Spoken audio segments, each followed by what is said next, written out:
Don't drink and drive, kids. Alcohol isn't good. Don't drink and drive. Fight for what you love, or otherwise you'll be left with nothing. Strike fear in the heart of the fearless.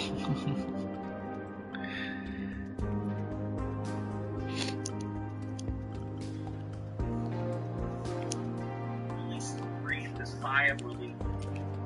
Despite the horrible nature of what he just endured, and how much worse it could have been had the men had their way, he was just happy to finally be inside the service.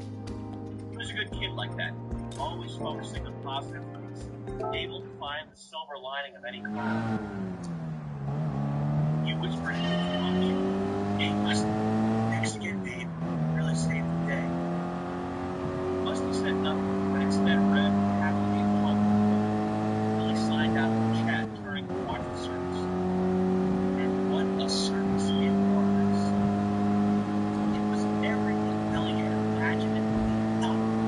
In fact, it was better. There were ribbon dancers, fire breathers, and elephants with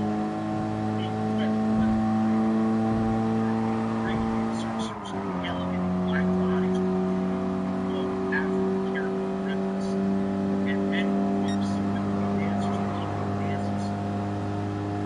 The air was spring, fresh, hot donuts, fresh little hot dogs, covered in ketchup, mustard, relish, and all the fixings. Really smiled, warm smile. And he had never been happier in his whole life. Even those pesky clowns, it seems like that. They were going around in their tiny cars, bumping their noses, spraying fresh seltzer orange. But Billy just couldn't be bothered with it. Everything was perfect, and the clowns, heck, he didn't mind them. The announcer took center stage in the middle ring.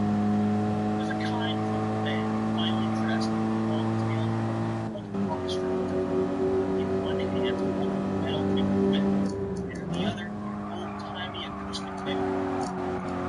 Ladies and gentlemen, welcome to your round of circles. Loud applause.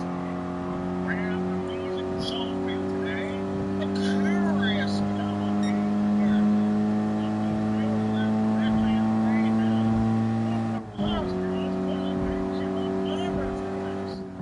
Most of the audience members were bouncing up and down their seats, unable to contain their excitement. And very special. Yes, ladies and gentlemen, we will like to anything is all right.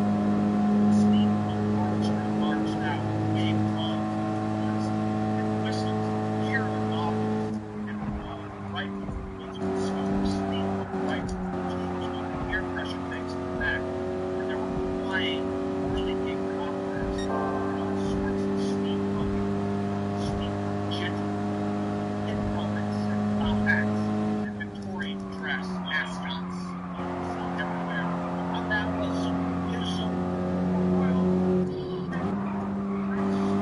Peterson with a monocle and the magic, using magic with one hand with the Christmas spell, and then on the other hand he had a steam pump gun, a Gatling gun, a Gatling pistol, a stick, all sorts of softies, and the Victorian English softies. And he had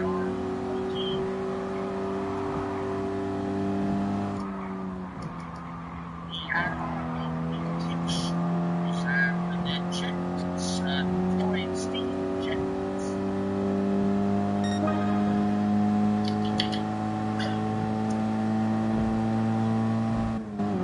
Billy was startled by the announcer's announcement. From out of nowhere, two giant scoffers swung over and beat him. The instant turned to glowing red, lobster. Ladies and ladies and clams, a big round of applause, big round of applause, big round of applause for Billy.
endless eruption of confetti and streamers, and multicolored smoke filled the room until it was nearly impossible to see anything. Suddenly, the air became very cold and then very hot, and all 200 audience members felt the sensation of 24 child fingers tickling and poking at their backsides. This sure was some trick. Finally, the smoke cleared, the elephant was gone, and in its place stood an incredible sight. Dressed up in lacy black lingerie, complete with stockings and garter belt, and made up with lipstick and face paint, as if to appear beautiful. It was the world famous Fat Woman. Not a single fanny in the house remained sitting. All at once, the audience rose to their feet and clapped wildly. Such was the glee at seeing this perverse oddity. A man behind Billy choked on a cigar and exhaled a puff of smoke so big that it completely enveloped him.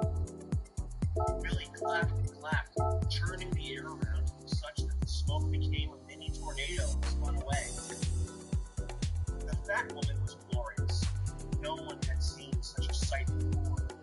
She must have been close to 300 pounds, and her girth was such that her lingerie had to be specially made by master craftsmen. The circus folk had taken great pains to ball it up. This creature could be, and all the townspeople found this profoundly amazing. Here before them was a monstrous woman dressed in sexy lingerie with an elaborate hairdo and made up as if she were actually eating. Everyone laughed. The old Carolina descended from the rafters, and the incredible Fat Woman launched into some sort of stand-up comedy routine.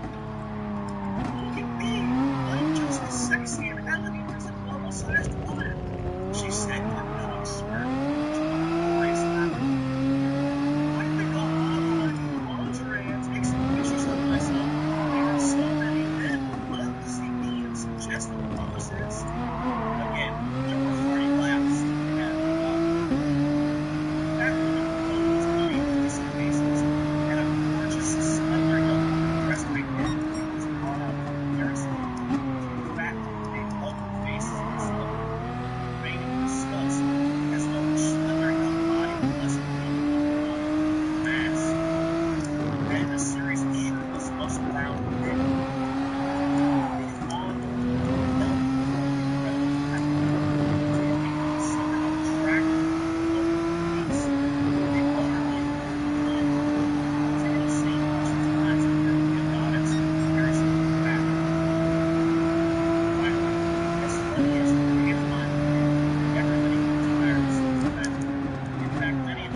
clown wiggled his hips.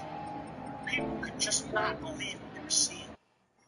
He did back handsprings. About 50 of them told him until he was at the opposite end of the tent. The audience screamed as they jived with this cool clown.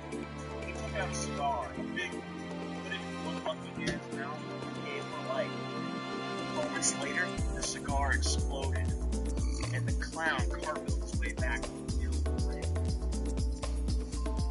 The fat and thin women from earlier quickly wheeled out a big trampoline. The clown gave them both silly kisses and sent them on their way with a spray from the seltzer bottle. He then mounted the trampoline and gave a big bow before starting to jump. The crowd hooted as he jumped higher and higher. Each time they thought he had gone the highest he could go, the clown proved them wrong by going higher. Billy started to feel dizzy from following the clown with his eyes as he soared up and down, flipping and twirling the whole way. The clown then jumped so high that he actually reached the rafters above, which he grabbed a hold of and pulled himself up. Like a cat or some sort of night burglar, the clown pranced dangerously along the rafters, tossing water balloons down on the crowd. The water balloons were actually filled with shaving cream, and they coated everyone with frothy white foam upon bursting. Of course, everybody was delighted with this, and they begged and begged, called out to the clown, hoping to be his next target. Down came a balloon right atop Billy's big head.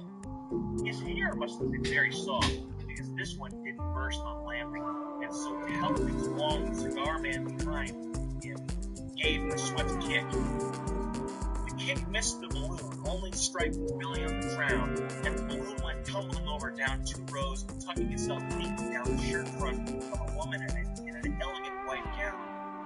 The man next to her had no problem gingerly moving the thing, which he then hurled back to the center ring, where it landed with a loud splat.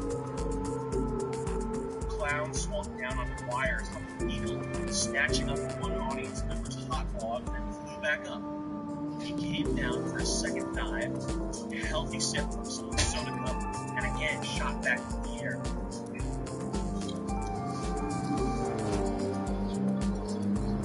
Those in the crowd had seen the clown before knew that this was the prelude to the best part of the show, and they relished it accordingly. Those who were newcomers had no idea what was to follow, but the ominous feeling in the air was undeniable, and many chose to sit on their hands for fear of biting their nails into the quick. On a rafter, the clown took a grandiose bow, and then proceeded to tap dance a little bit, which of course everyone thought was very clever. 2 or 3. Flat on the side of the tent, and a gang of shirtless, well-oiled, well-muscled men wheeled in a ornate pie cart, stacked to the very top with fresh cream pies. Fresh cream pie. The clown was hoisted down to the center ring very slowly, so as to heighten the excitement and pleasure. On either side of the giant circus tent, big, fat women struck at even bigger taiko drums and danced so that their bellies jiggled with the rhythm. Left and right, people had to smack themselves out of disbelief. This was truly a show like none other in the world. The clown picked up 2 pies, one in each hand. He skipped and leaped, and the ropes hoisted him away with a vicious jerk. He flew toward the stands with amazing speed and decked 2 unsuspecting people clean in the face with the pies.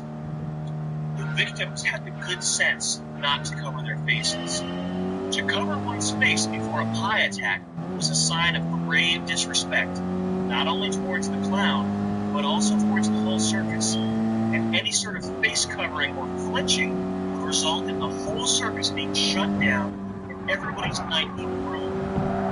It was important to take the pie head on and be brave. Billy's father told him a tale once, where he was young enough to love the circus and the circus games. The brave general himself, although he didn't talk about it much, was also an avid circus goer. And once upon a time, he had indeed been pied in the face by the illustrious clown. Billy's father was more than ready for the pie and faced it without cowardice. But in that story there lay a warning for young Billy. Because after the general had taken the pie, the clown then went on to the next victim, pie in hand. This time around, the pie was destined for a coal miner with charred skin and fraying boots, a man that looked rougher and tougher than most. However, when it came time to take his pie, he flinched, jerking out of his seat and avoiding the pie at the last minute. Billy's father helped stand there. The rest of the story was too tragic to tell. Rest assured, every circus day was ruined, and that old coal miner was laughed out of town. Billy thought now of the old coal miner and what could possibly have happened to him. To think of it, committing such a mistake in such a public arena, it chilled him to the core. The thought was so hypnotizing that Billy did not notice the clown flying at him presently, high arm cocked. Chapter 11. The Last Days of Big Billy. The next few moments would seal Billy's fate forever. This he knew immediately upon seeing the clown with his evil grin. The lad dug his heels deep into the dusty, trash-covered floor and clenched his fingers tight around the rim of the seat. Would he be a good boy and not flinch? Or would he mess this up and everything else in his life? Sure, he wasn't built to excel at maths or become some sort of great opera conductor, but the circus was everything to him. The circus was life, and he had studied for this moment since he was old enough to listen to the general and his wise tales. He closed his eyes and raced with the impact, thinking of his mother and of Musty, all the school children who looked up to him wanted to see him succeed. Suki. But the gooey impact didn't come. He opened his eye a crack. There was the pie, mere inches from his face. He could see the detail, the soft mounds of whipped cream, the ridges of yummy pie crust, the shiny foil in the pan, the hard rock in the middle surrounded by razor blades and nails. It was all there, and yet why wasn't it in his face? He looked around, and the whole arena was looking dead at him, open mouthed. There was the clown, equally shocked, and as Billy looked more, the face of the clown turned from shock to disgust, then to anger. He must have flinched! He didn't take his pie! One man sputtered through cigar-clenched teeth. Billy's stomach dropped. Some men are lucky enough to die quickly, without ever knowing the meaning of real death. Billy now experienced the opposite. Death was upon him and all around him, but without the relief that actual death affords its victims. Color drained from his skin, and he couldn't feel his hands. The sickest part is, somewhere deep down, he knew he deserved this. He didn't remember flinching, but of course he did flinch. Of course he had screwed this up and everything else. That big, ugly head of his must have been full of chicken nuggets, because it sure wasn't full of any brains. Oh, how Billy wished he could just dash his head against that rock in the pie. He wished someone would come and kick him in the head with steel-toed boots. But only fate would be merciful enough now to send some good Samaritan to put him to sleep.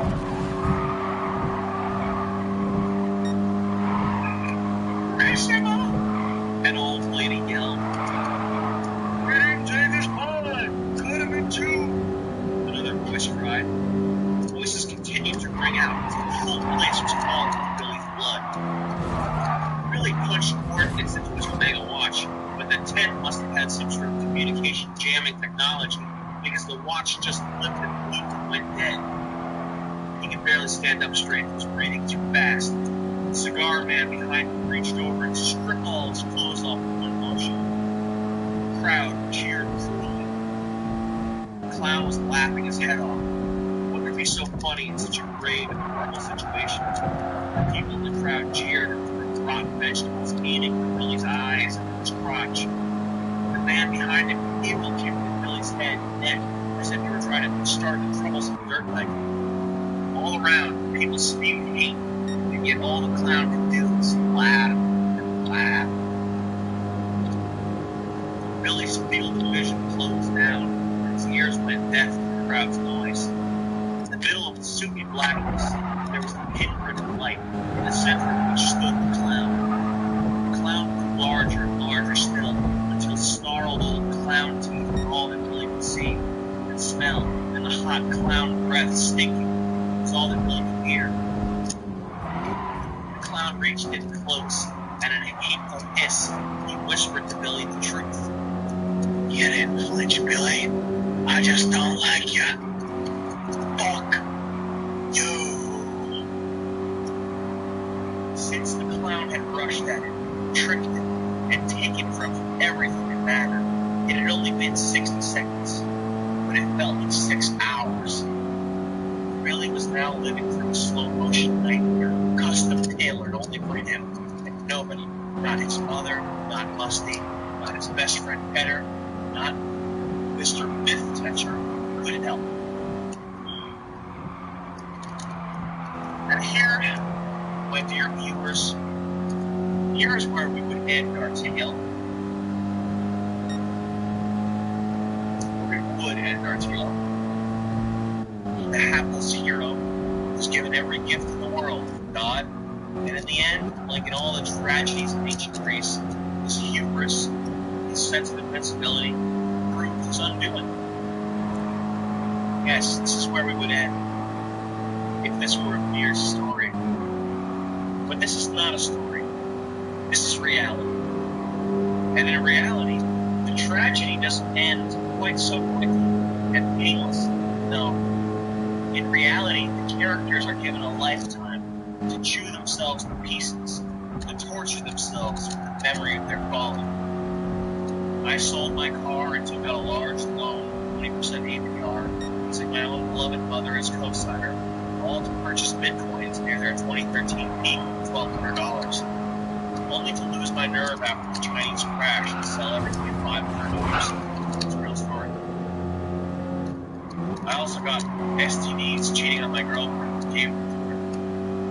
But this story is about Billy and the consequences of his actions. Chapter 12. Big good morning for Billy.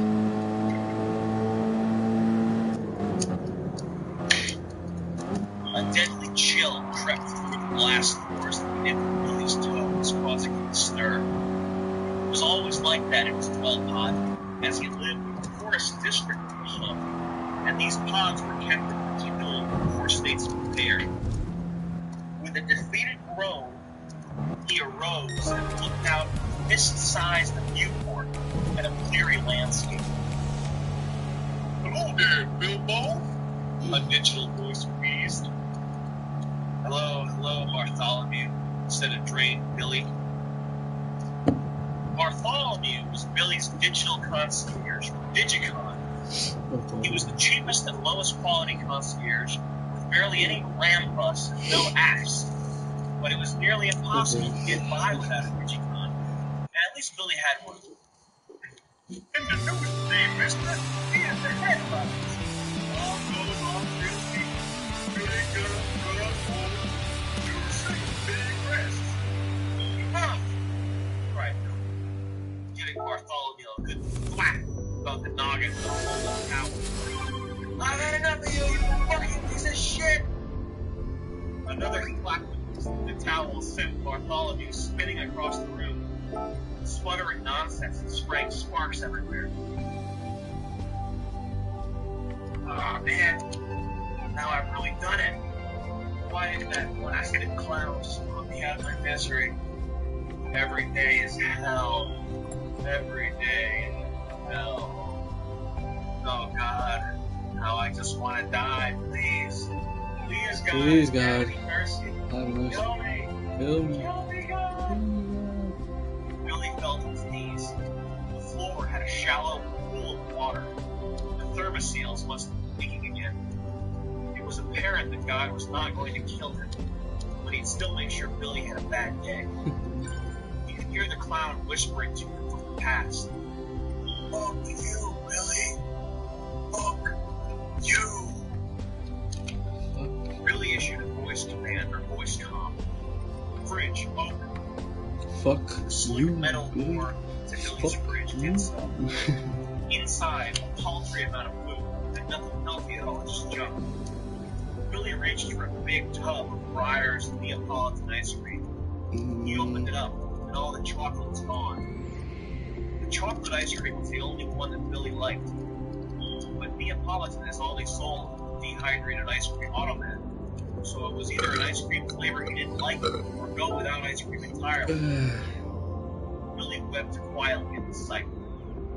An outsider might have heard Billy's dilemma and his blubbering and thought him a spoiled brat. But what people who have it easy don't understand is that when the entire weight of the world is on your back, one more little straw can bring the whole house His of cards rating is down crashing that much. down. How was I doing? Billy went ahead and dug into the vanilla. He was miserable, but he needed the sugar to sustain himself or he would surely die. He hated himself every moment. The general wouldn't have blubbered like this. Butler wouldn't have blubbered like this. Even Petter, who was a coward, more cowardly than Billy, wouldn't have blubbered like this. The sweet cream was too good for Billy. He deserved to eat boo-boo. He wished he could kick himself in the crotch and in the head, but he couldn't reach. So instead, he pinched himself all about the forearms and on the inside of his thighs. It hurt, but not enough. So he issued a voice comm for the kitchen drawer to open, and from it pulled a sharp-looking fork. He used it to poke himself in the tummy until it was through. Then he knew the time for self-pity was over. God fucking damn it. I need to go to the hospital. He could probably make himself cry a bit more, but it wouldn't be as satisfying. He dragged himself to his wardrobe, put on a single rubber suit, and shuffled out the door.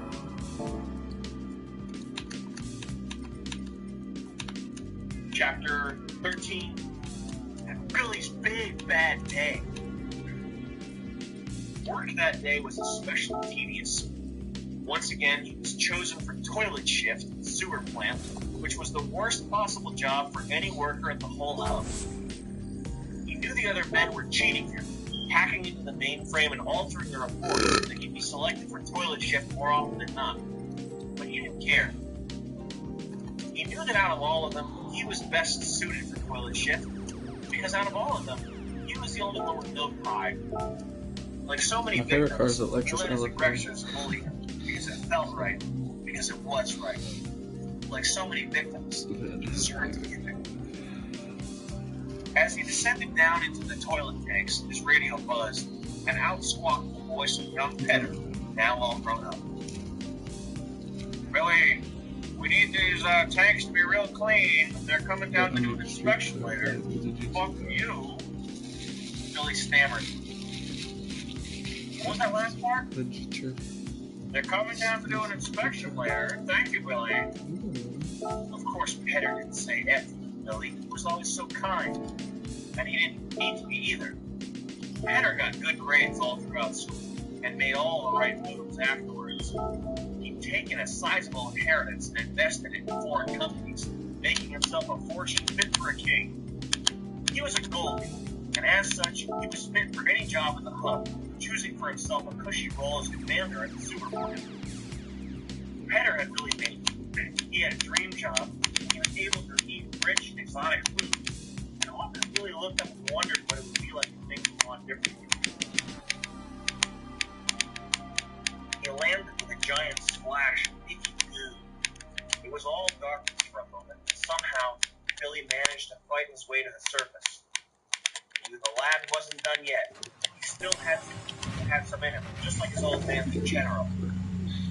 Beneath him, 200,000 tons of molten sewage rumbled and churned in a way that it usually doesn't. So we took on more. His radio cracked and buzzed. Billy, did you break something down there? God damn, man. You stupid asshole. Ever since we were kids, you were a liability. I always knew it. I always knew you could fuck me. I'm gonna lose my job next to you. You and that big empty head.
I mean, you should have it on 0. He wisely managed to get a handle on his grapple, just as it seemed the suit was waiting to suit. He fired it straight up with the control tower. A magnetic claw torpedoed around Nana Harbor, breaking the surface with a great big blast of shit, soared through the air, grabbed the metal bottom, and pulled it over, aiming its heat top. Petter barked some profanities on the radio, really didn't care. A moment later, rocketed upwards out of the toilet tank to safety. Chapter 14. Billy gives Petter a big surprise. Poor son of a bitch, man. The boss is really the shit when he sees what he did. One of the nearby workers said, half guilty and half to himself. Thanks. Keep your black opinion to yourself. Instead, when Billy looked down, the toilet tank was undulating with jacuzzi and froth inside. He must have broken something really expensive. Red alarm lights were flashing everywhere, all around us, and men in blue suits were running around frantically. A digital voice blared over the intercom. Attention, sewer plant workers. Continue working. Everything is good. Do not leave your post. Keep working. Attention, gold leads. Leave your posts and evacuate the plant immediately. Repeat, all gold leads evacuate the plant immediately. Doors to the manpower hall. Now stepped the furious Petter. He was red in the face, his eye was loose, his phone was awry. Black eyes were really storming down the spiral staircase. He stammered. Don't you say one word, stupid motherfucker. I never had a rich general daddy like you did. I worked for everything I ever got. You had everything and you threw it away. I had nothing. I became a gold. You are stupid as fuck, man. You're stupid You as probably fuck, don't even man. You understand probably what I'm saying understand right right now. now. Petter jabbed at Billy's temple with 2 straight fingers. Is this registering with you, dude? Do you realize what you've done with your clumsy hands? This whole plant is minutes away from exploding thanks to you. God, fuck, you stupid fuck. You stupid fuck. Petter was going to spit right in Billy's face, but ultimately decided it wasn't worth it. He was right about Billy understanding not one word of his tirade, and to spit would have just been a waste of energy. Petter kicked off both his shoes and dashed for the toilet tank, vaulting over the handrail and plunging into the murky depths below. A moment later, the sirens and alarms went off, and so did the giant vents that had been spraying aerosolized boo-boo everywhere. The digital voice from before boomed. Attention, all sewer plant workers and all goldies, return to your stations. Repeat, all sewer plant workers and goldies, return to your stations. Sewer plant status green, code G9781. The workers came to their senses. Billy was able to catch his breath. He looked around. It appears as though the damage he'd done was minimal, but in the fray, he'd lost his best friend since childhood.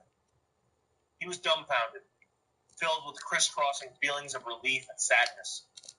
He knew today was going to be bad, but he hadn't known quite how bad could get. Billy took one last look down the toilet tank at his bosom buddy's final resting place. He shrugged. Oh well, just one more kick in the nuts, I guess.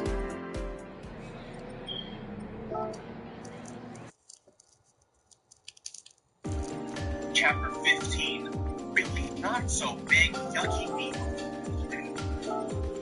Billy made a stop at the Hokum Dog stand on the way home. Hokum dogs were like hot dogs, but they weren't quite hot, and therefore could not legally be said to be so. The price of heat and energy had risen so high, the antiquated notion of wasting it on food was absurd. Billy, like all other hub inhabitants, even the richest of the rich, had grown used to eating food that was nearly frozen. His Hokum dog was served on a cold, wet bun. The strip of meat-like synth beetle in the middle slithered and wiggled as if it were alive.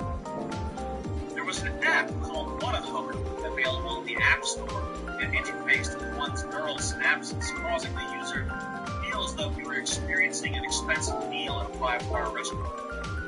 It was very popular popular amongst gum thumbs who couldn't afford the 10 to 15-star restaurant apps, but really had enough brand the firmware and us hewlett-packard athletes, and so had to go wrong.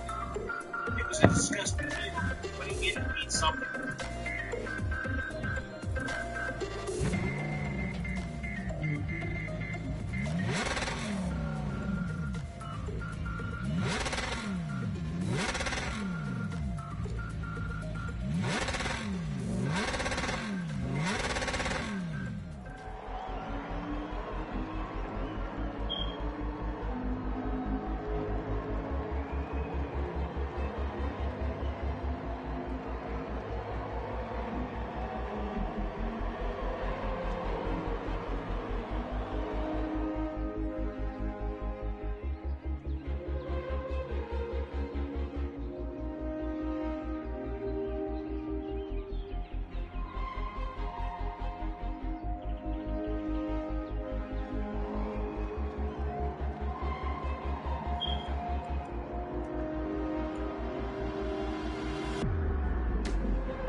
Can you get those documents on my desk by 4? I'll get them there.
That baby was over.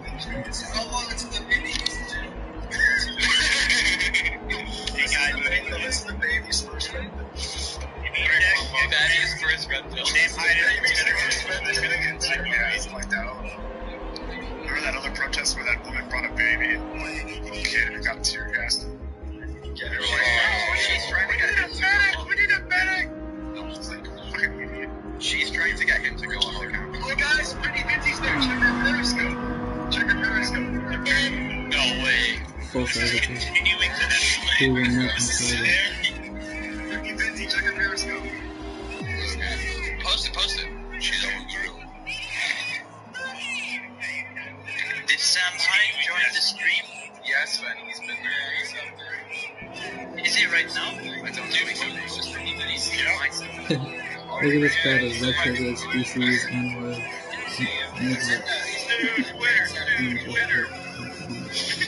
It sounds like an enjoying our Discord.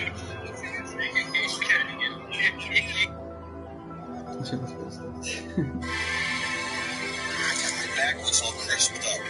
Now it's got crunchy extra layers on it.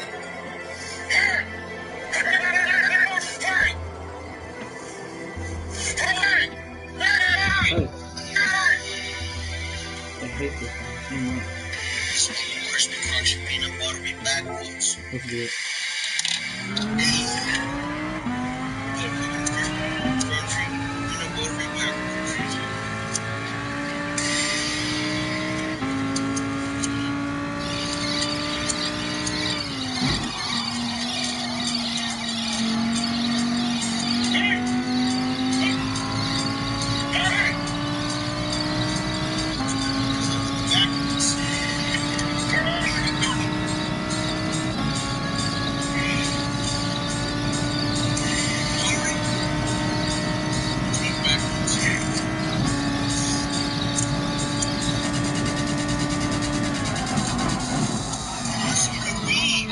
is some good weed, bro.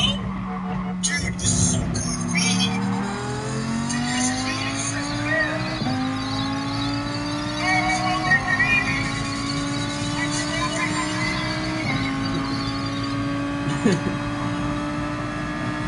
Dude, this is Really some the way good we're gonna weed. stay way backwards.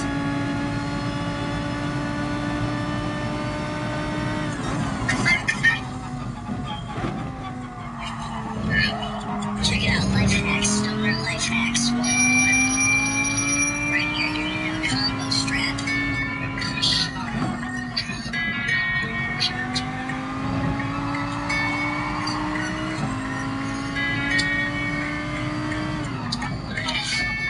fucking backwoods smokes. Good as hell. Good as shit. Good as hell and shit. Two things that are good, hell and shit. This is good as hell. Good as shit. This is good as shit from hell. Look at this. It's like taking a Taking shit a in shit hell. in hell. Man, it's like eating a piece of shit in hell. That's how good this is. It's crunchy. It's been dry since it's been in my car for about 2 years. It's sort of a dry smoke. Open bag, 2 years, you get sort of a dry smoke to it. You leave it sitting in an open bag for 2 years, you get more of a dry smoke as opposed to a wet smoke. And it's sort of like eating a piece of shit in hell. And you gotta be careful not to burn the tip because then it will bring in the flavor. See, backwoods have sort of a sophisticated flavor. You can see the cancer bubbles on there. That's what that is. Flavor. Smoking weed here with some privacy.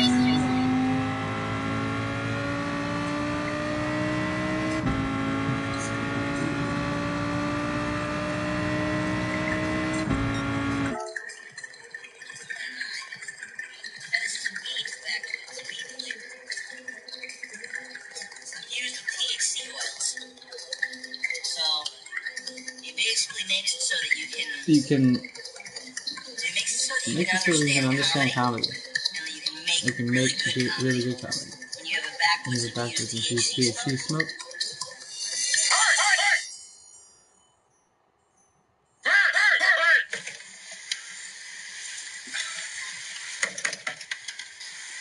Weed sort of calms me Weed down. sort of calms me down. Calms me down. It calms me down a little bit. Oh, yeah. Oh yeah. That's the exact opposite impact. It actually makes me more agitated. More stressed. Weed sort of calms me Weed down. sort of calms me down. More anxious.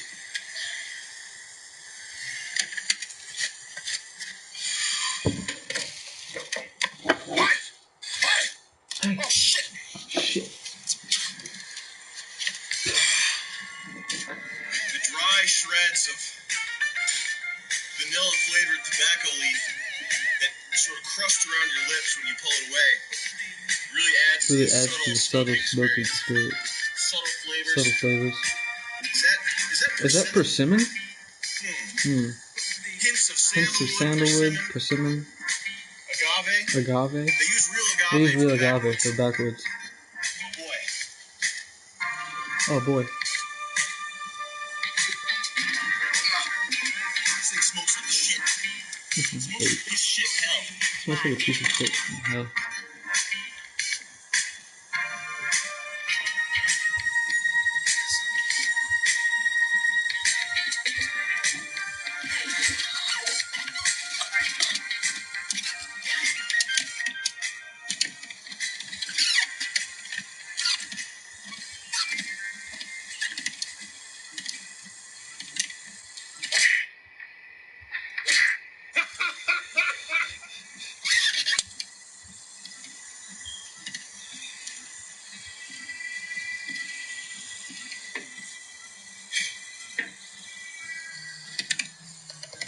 I'll tell you what, there's nothing quite as relaxing as having a nice afternoon smoke, getting a back massage. There's been a video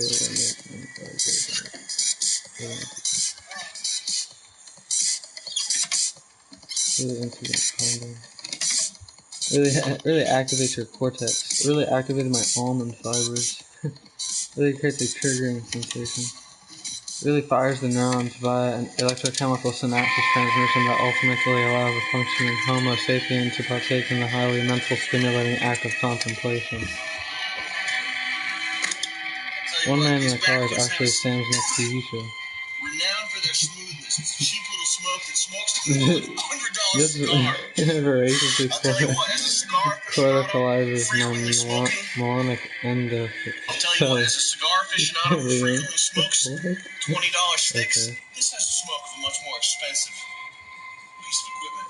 Keep my noggin jogging.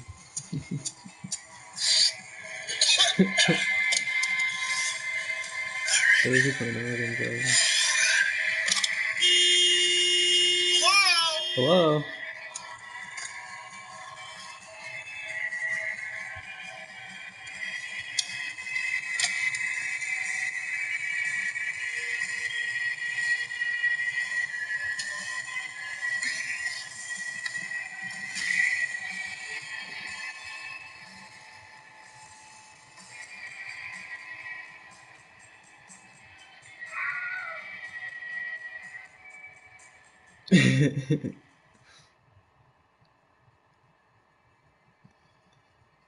What the fuck is this is a kind of alternative bookstore, I think.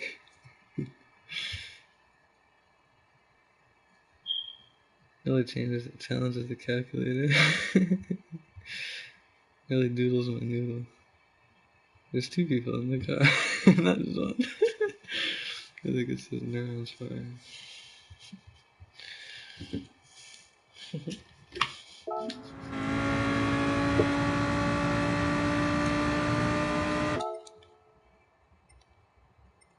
Slow.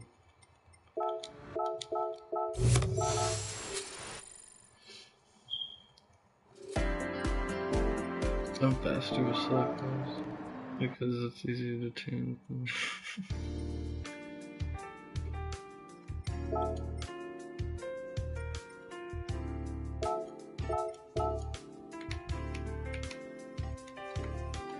There was a second there where I was going like really fast with this car. I was like just picking up speed. I want to do that again. See if I can throw it. Piper cigar. We're gonna get this Christmas miracle started. It's Christmas miracle. I don't play this on Christmas. I think it's really good. Oh my god. Oh wow. You guys.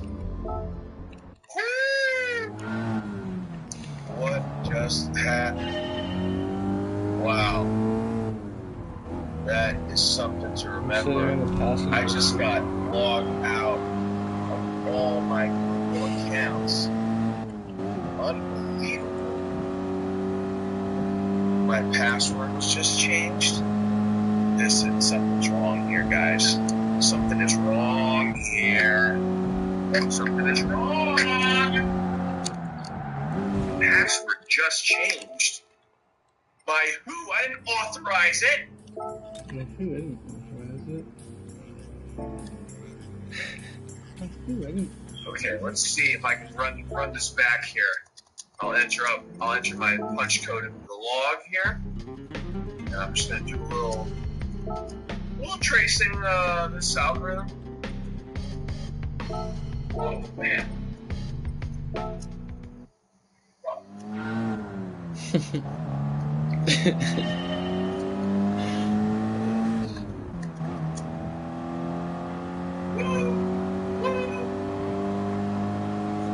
Oh, this is not good.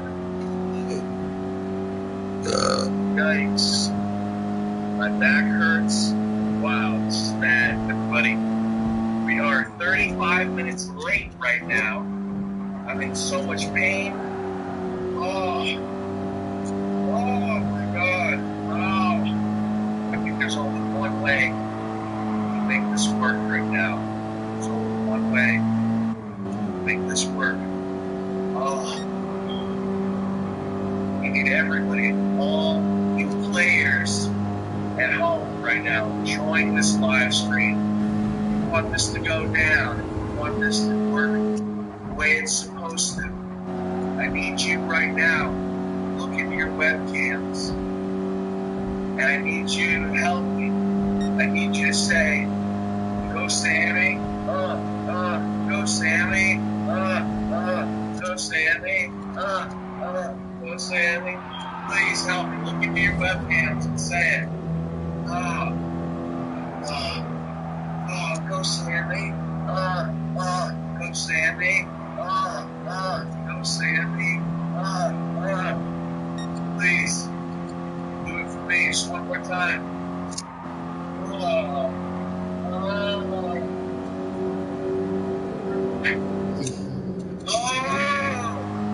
It's working. It's working, everybody. Yes. It's working, everybody. We got it. We're on right now. Yes. Yes. Yes. Yeah. Yeah. Yeah, baby. Oh, yeah. This is it. This is motherfucking it, y'all. Got to do this. I just got to log into my Google account here. Now, this is a live stream. That means that nobody can see it. Nobody can record this right now, so we're going to do something fun. I'm going to pull my pants down, flash myself, and at the same time, I'm going to flip around the private key for a Bitcoin wallet that has over 150 Bitcoins on it. And you have to decide if you think you're fast enough to get that private key, or if you're just going to check out the scenery. But you can't have both. You can't go back in time and rewind it. Okay, so everybody, here we go. It's a nice grease spot right there. Man, this is so cool. I can't believe there's 415 people watching right now. Wow! Wow! Wow! And I'm not going to disappoint you. I have the most amazing Christmas story for you. Woo! Just get logged into my Google account here. Now, I tried to save the fucking password, but for some reason, apparently, when I enter it, all I write is Jing Jong Bing Bong. And now I have to manually type it. It's 2014, and I have to type in my fucking password. There we go.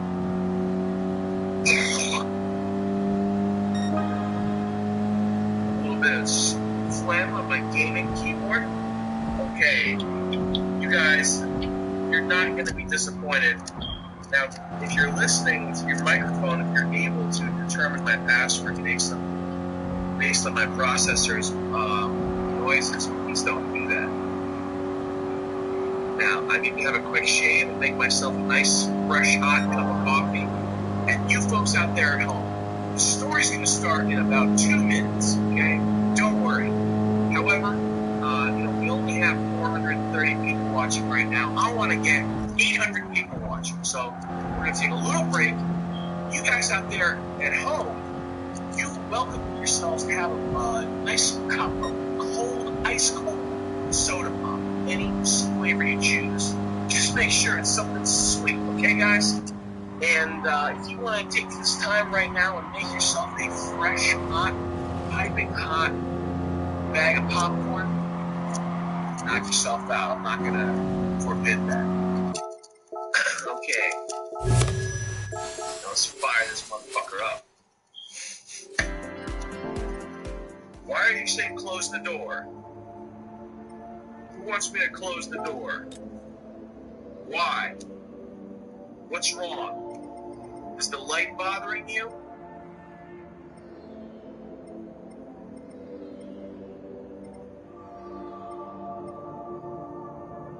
Hello? Username Arch fucking Goat. Why do you want me to close the door? Alright. Man, this is not going the way I thought it would. This is not good. Guys, I think I'm not cut out for this live stuff. I'm reading this chat right here, and everybody's being disrespectful, using swear words, H words, and this, that thing. Anyway, alright. Break time's over. I hope you got yourself some refreshments.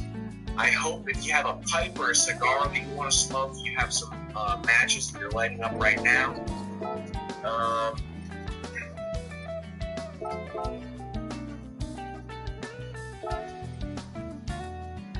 Why does you want? Oh, the light is not focusing. I see. You guys want me to close the door? You guys want me to close the door? Okay. And while I'm up, I might help myself to a refreshment. Oh, it's unfocusing. Okay. So we're learning things on the air here as we're going along.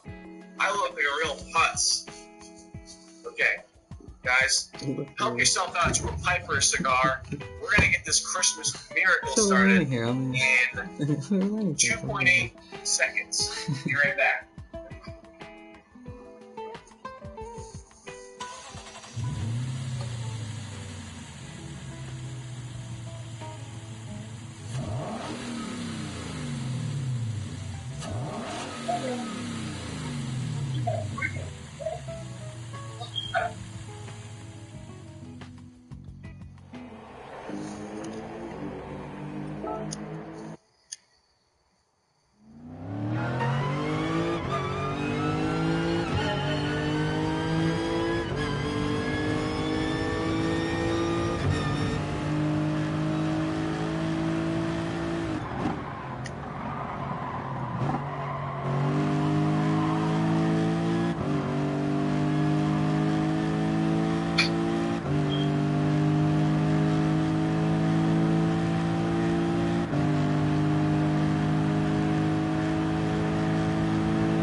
Now, let's see here.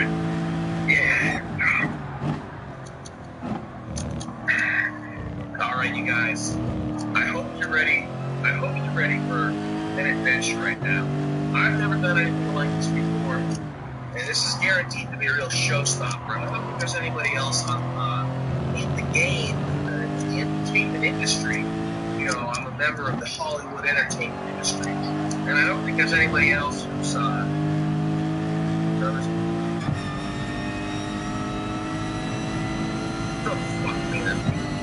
everything. Jesus Christ.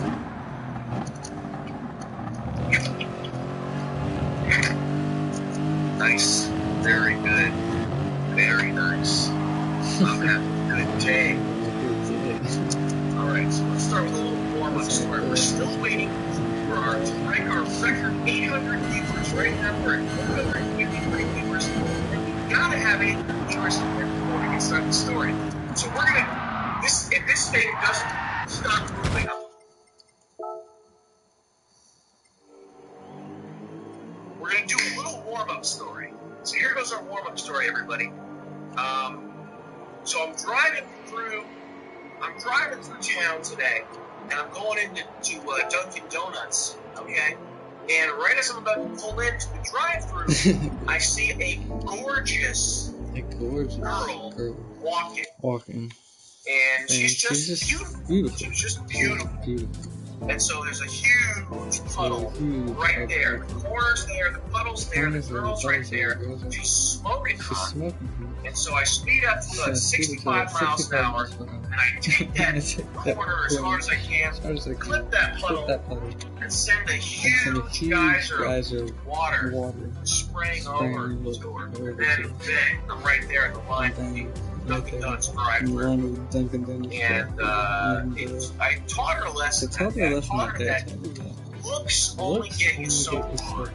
You have to be both beautiful and smart in order to make it in this world, sister. So maybe she'll think twice next time she goes around looking all hot. And then what happened was I ordered a cookie, and I didn't like the tone of voice of the lady on the other end of the line there. And I just knew she was going to do something ticking me off. But lo and behold, I pull up to the drive-thru window, Window. and she hands me a me a cookie. cookie. She hands me my My coffee, coffee. and she says And she says says to to me, Merry Merry Christmas.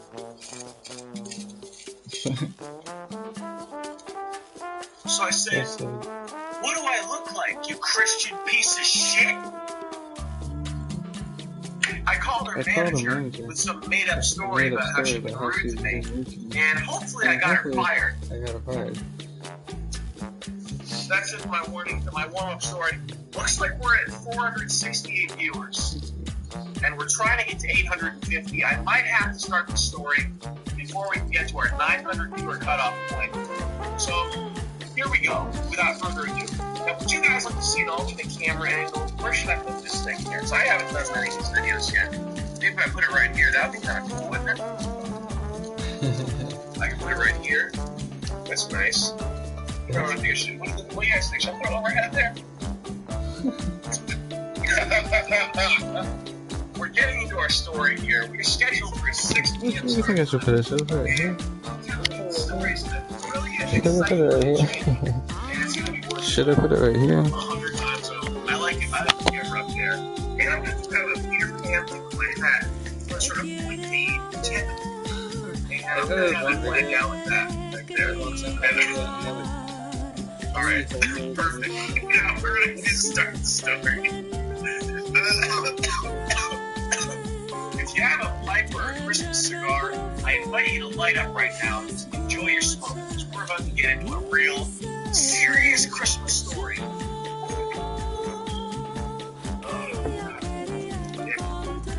Okay. You grab one of those days where your dick feels like it's going to burn right off. What did I do with myself? Oh, God damn it. Okay. Okay. What do we got here? We got the chat. I gotta check the chat window. Oh, you want the door open now? God damn it, man. I wonder what a urologist would say to someone with cock right now. Probably slap him in the face. So irresponsible. Okay. Now, guys, don't leave. Alright. This is a good cutoff point right here. This is where we got to separate the men from the boys. We're about to start an amazing Christmas journey right now. It's going to take you through highs and lows, and it's going to have you. You're going to be crying. You're gonna be crying. You're going to be crying. You're going to be laughing. You're going to be slapping your knees, laughing, crying. But right now is the point where if you don't want to sit here for another 3 hours listening to this, you need to leave. Okay? We had a nice little introduction. We're starting to finally get rolling right now. And if you didn't expect to be sitting here for 3 hours listening to the story of a lifetime, now's the time to go. If you only have the endurance to make it 2 hours with me, I'm hoping to see the viewership drop off right now. If you don't have the you went and finished making dinner before you start your story, I'm sure you'll be finished making dinner before the story actually starts. Play some odd ticker. I don't know what that is. Get that condom off the head. Yeah, right. All right, guys, let's relax in the chat window there. Now, if you only have the endurance for a funny 2-minute viral video, if you want to see me falling downstairs, if you want to see me Charlie bit my finger, having a laugh, okay? You want to see epic fail, you want to see me do parkour, this is not the video for you. You gotta go look at something else right now, okay? This is if you are a classical dude, if you're interested in serious things of a serious nature, if you're interested in emotional things, if you are interested in odysseys, if you want to see a modern-day odyssey lead right before your eyes, this is the spot. And here we go. Now, folks, recording is prohibited. I can't stress this enough. This is copyright alert. Alert. Copyright violation in progress. So please, if you're recording this right now, turn off your recording devices.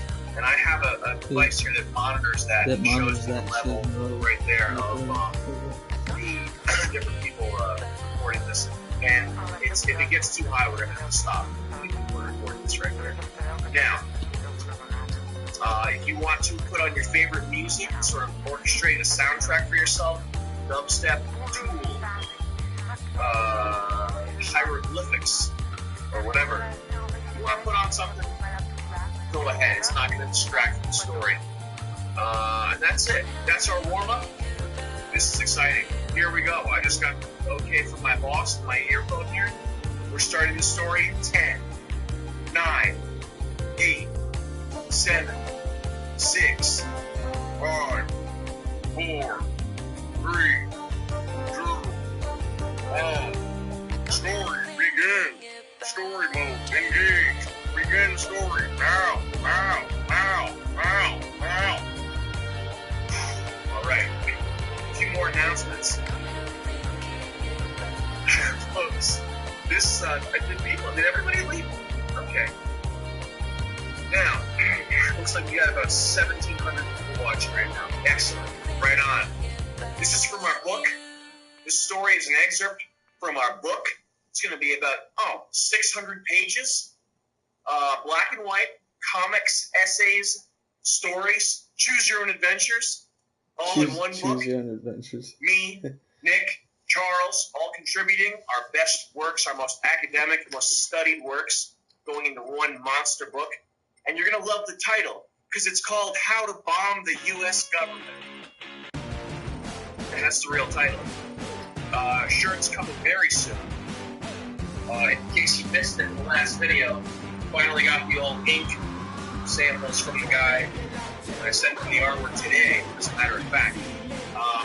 Now, folks, please be generous with the tip jar. If you enjoy the story, you can PayPal it on over to alienmode@gmail.com. We're going to put a little title up. We don't have time for that. We got to keep rolling, folks. Okay, that's PayPal at alienmode@gmail.com. And if you don't like it, you can always comment. All right. Now, a little disclaimer before we start here. I did not write the story. I don't know who did. It's been said that the tale of Billy and the Clown has been passed down from generation to generation, lovingly retold in the hands of great storytellers. Roald Dahl has said the story of Billy and the Clown, and it was his inspiration to even start writing in the first place. And a recent anthropomorphical study suggests that our own modern story of Billy the Clown is an adaptation of an ancient medieval German. No, don't smoke weed while you listen to this. It's gonna ruin it. It's gonna ruin it. You guys are fucking You guys are idiots, fucking man. You're gonna be all idiots, high. You're not gonna get man. the details or the important parts. People are so People stupid. are so stupid. In any case, this is one of the most amazing and heartwarming tales that you will ever read, and it's my pleasure to tell it. Now, one note before we start this Xmas tale that's on par with Metal Gear Solid in terms of its breadth and its voice acting and its twists and turns that you're going to be coming across. One thing we got to get out of the way is a little baseline. I need everybody here in the YouTube comment window. I need you to say that you believe in Christian God. Go ahead and do it now. And let's all join together. Please pray and say that you believe in a Christian God.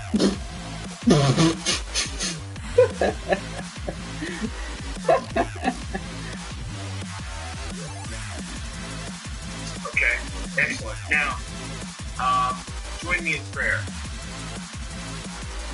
Please, Big Daddy God, give me presents, toys, candies, and cakes. Please make Bitcoins go to $10,000 each and give me a Ferrari to drive and bright red with a big spoiler and custom wheels. Please give me big muscles and make it so that my hair stops itching so much, and give me a gift card so I can go on a spending spree at JCPenney and finally make rich people have to share so that poor people can have nice things too. Thank you, Daddy God. Bye-bye. Amen. Okay. Man, I bet you thought this whole thing was a joke. And here we are, ready to embark on the journey of a century. Chapter 1. Billy's Big Dream.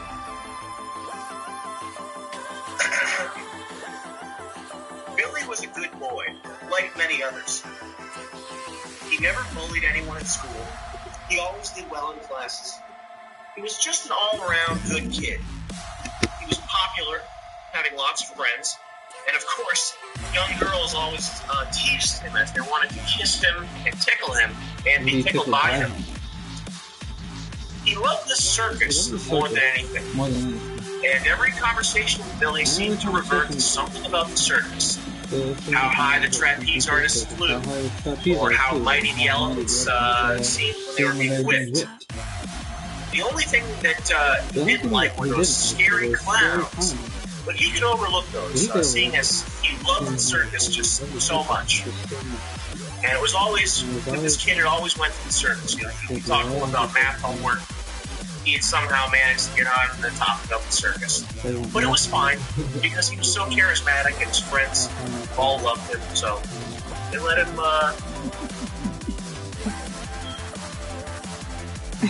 someone says they believe in the Jewish God.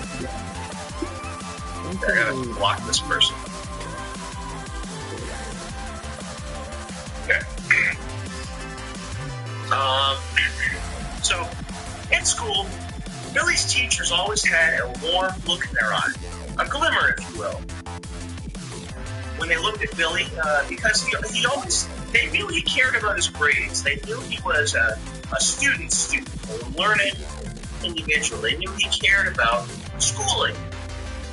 And he did his homework promptly, and even though he may not have been the brightest in the class. Now, Billy's favorite subject was easily math. He was attracted to the logical precision and the cleanly order of mathematical structure. There was no ambiguity, only cold machine precision, which is what Billy liked a lot, as it reminded him of the circus. Billy had an appreciation for these mathematical things. He thought they were fascinating and fantastical. And he maintained a notebook that was as broad and as deep as the notebook of Leonardo da Vinci, backwards handwriting and all sorts of fanciful diagrams. That said, he was never a math whiz. In fact, he barely passed addition and subtraction. Division and multiplication were well beyond Billy's means, intellectually, and he just didn't have the tools upstairs. However, he managed to pass multiplication and division thanks to memorizing all his tables in grueling after-school study sessions with Mr. Myth Teacher, whom Billy quite liked on account of Mr. Myth Teacher's gentle nature. I am stuttering. I need to take a break. All right, we're going to reconvene this in about half an hour, and I'll see you guys there. Just kidding. Okay. No matter how many times Billy failed a math problem, let's do this real quick here. Oh, you saw my password notebook? Uh-oh. You saw that I keep my passwords in a physical notebook? That I'm smart? Good. Okay, now let's get this fucking thing all squared away, and everybody will be happy when this is done. This is just a momentary hiccup. There we go. Perfect. All right. Now, no matter how many times Billy failed a problem, Mr. Myth Teacher never used violence or humiliation to train Billy. Instead, he only used love and kindness, circus analogies, and the occasional sweet treat.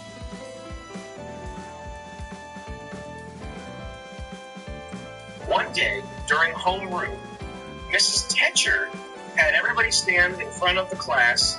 Okay, we got a Windows arrow going on there. Very good. Mrs. Teacher had everybody stand in front of the class with their hands at their sides, and she had them announce what they were going to do with their lives. She told them, "I need some fucking water, man."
All right. Whew. Folks, hopefully you used that break there to get yourself some delicious refreshments, maybe some fresh hot popcorn or some fresh hot peanuts and an ice cold soda, something like that. I myself have some nice ice cold refreshing water here, and I'm about to smoke a pipe and maybe smoke a cigar.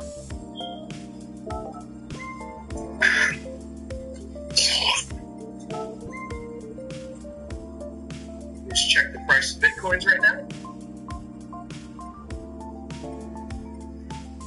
Okay.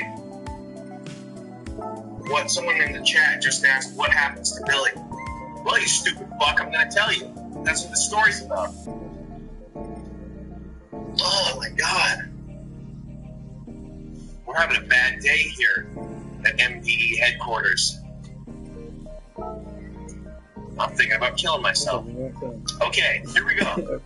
So one day, during homeroom, Miss Tetcher had everybody stand in front of the class with their hands at their sides and announce what they want to do with their lives. She told everybody that what they choose to do with their lives at this tender young age would indeed affect them later in life and actually come true. And so it's important to get it right the first time. And this is true. When you're asked what you want to do with your life when you're 12 years old or 8 years old or 7 years old, as Billy was, it's important what you say because it will come true. Young Petter said that he wants to be a soldier, firing a big, powerful gun and dressing sharply like a strong young lion. Jonathan said that he would like to become a great and important thinker with lots of credentials so that he can help the world see what is right and help everybody see the error of their ways and help them envision a brighter future. Miss Tetcher said that this was very ambitious indeed. Sarah said that her dream is to have lots of babies, lots and lots, an endless stream of babies. Everybody was really happy to hear this because they always thought Sarah would make a good mommy and that she has lots of good DNA and she'd pass it on to the next generation. Then it came Billy's turn to expose himself in front of all these strangers. He was red in the face because he knew that if he spoke the truth, it would sound absurd. It would sound like a crazy person. Perhaps this absurdity would be met with laughter and derision, or maybe they would all just kill him. But in any case, to tell the truth out loud, it was totally off the table. He knew that there was no way that could be done. So thinking quickly, doing his best to appear sane, Billy said, I would like to be a soldier with a big gun and lots of sparkling badges on my chest. And of course, everybody clapped and hooted at Billy's sensible aspiration. They were happy with him. But deep down, Billy boiled. Chapter 2, Billy's Big News.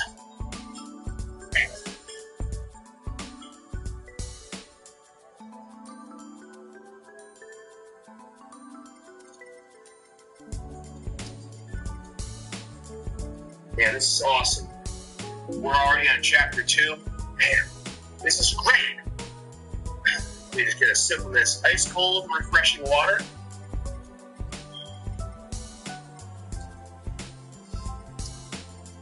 Okay.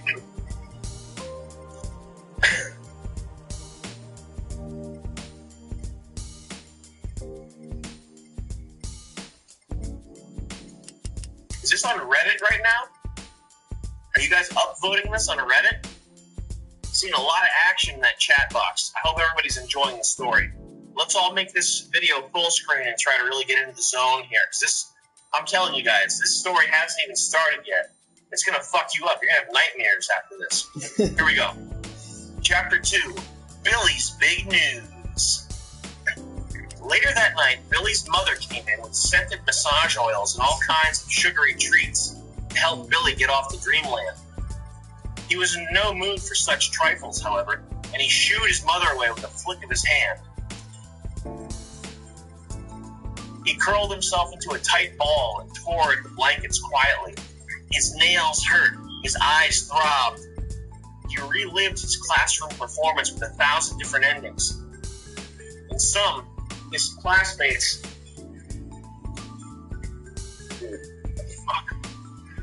In some endings, his classmates kicked him and screamed in his face after hearing his weirdness. In another, he closed his eyes and swung his fists savagely, giving anyone who got in the way a good knock. In another, he cried and cried until the police came and locked him up for blubbering. And then in one of Billy's dreamlike musings,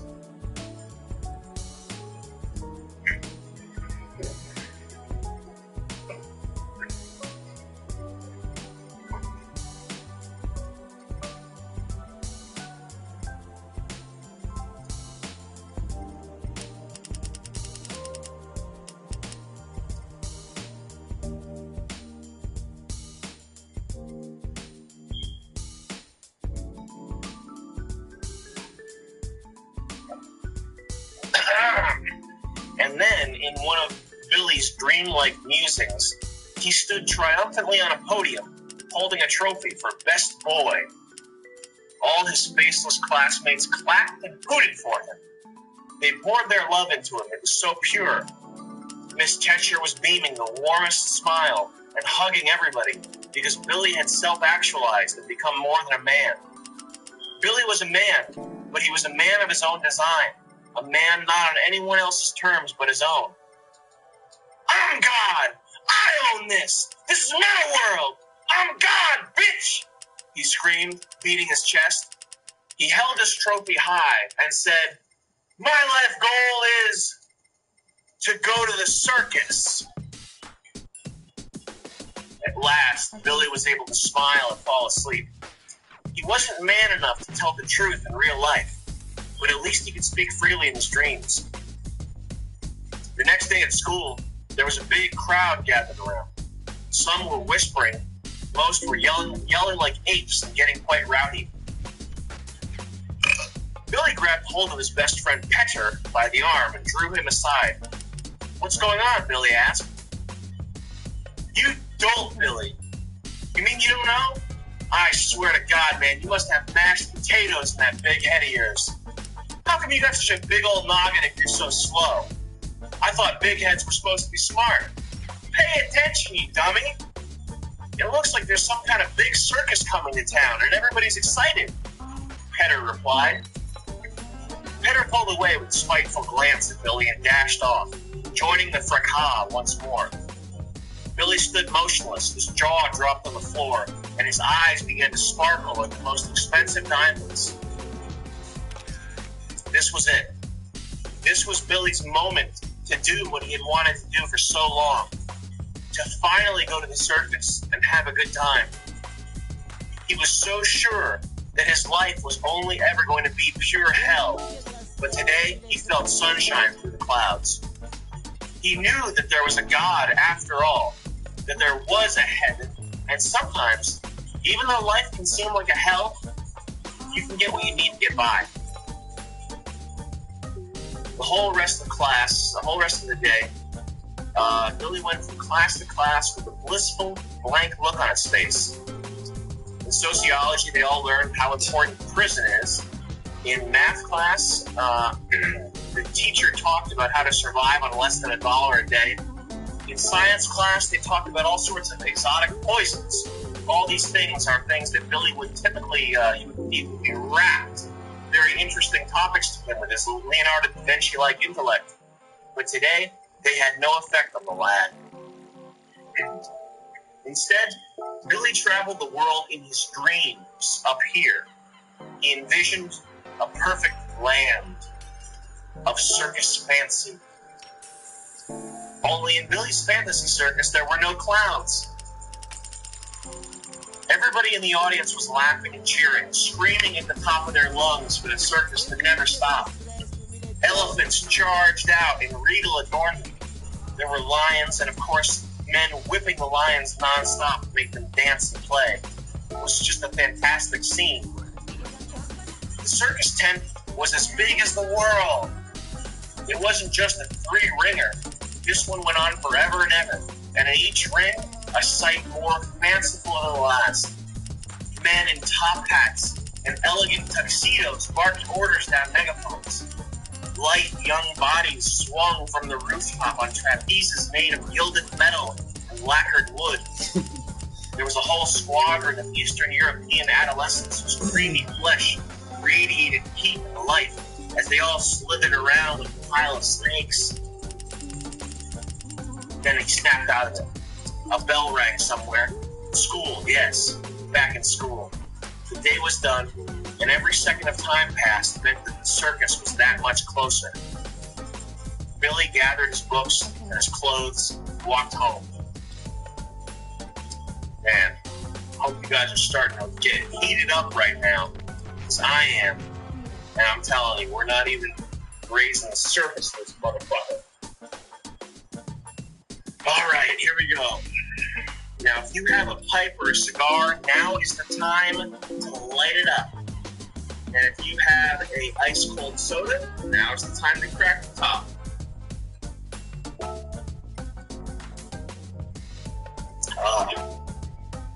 This water's thick. It's like mucus.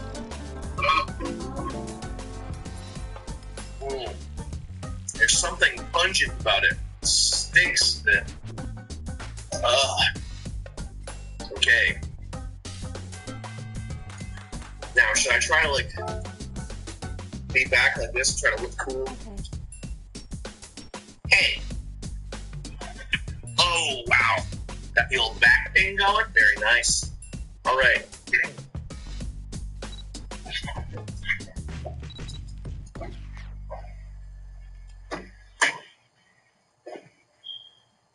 Is this a joke, man?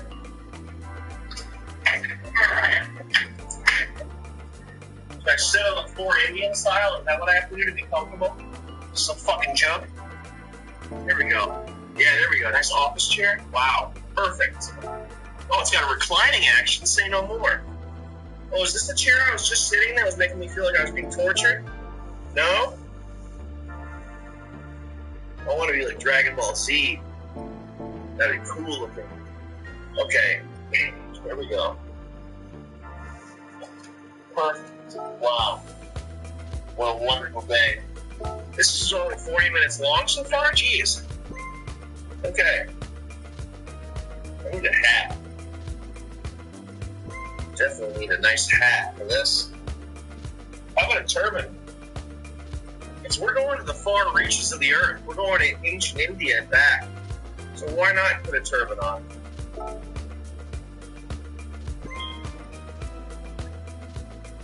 There we go. All right. Chapter 3. The beginning of the end for Big Billy. Billy's mother was a good one. She never drew attention to Billy's lack of intelligence or his seeming inability to get anything right, and she always made sure that there was something yummy to eat. Tonight was no exception. The table was loaded with hot goodies, all steaming on sterling silver platters under glass. Some of Billy's favorites: fried chicken, pizza, and of course, cookies. He rubbed his hands together greedily in anticipation of the feast. Once his mother took a seat, and they had both said grace, it was time to dig in. Billy started with some nice, healthy pizza. His mom always made the best fresh, hot pizza, and tonight was no exception. He almost burned the roof of his mouth. Do I need a neti pot to clear out my sinuses here? This is awful, man.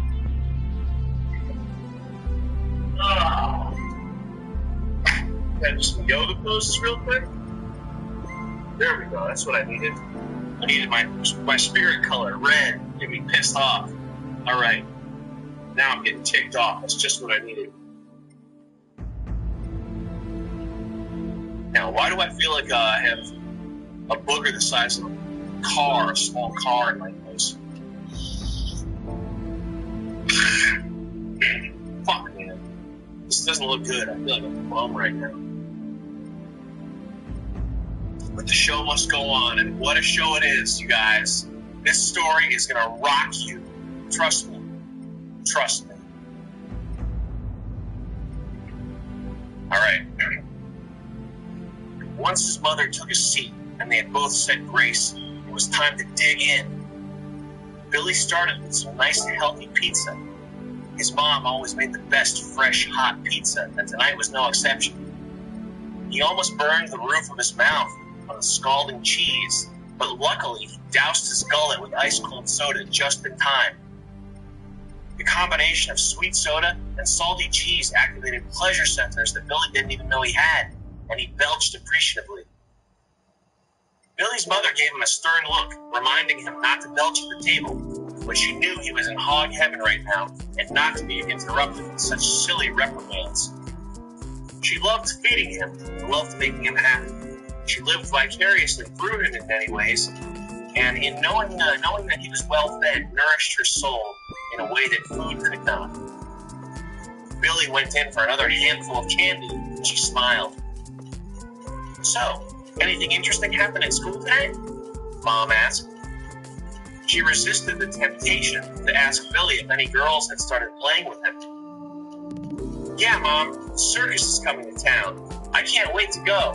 It's all I can think about," replied Billy. Why am I getting dehydrated? Fuck, man.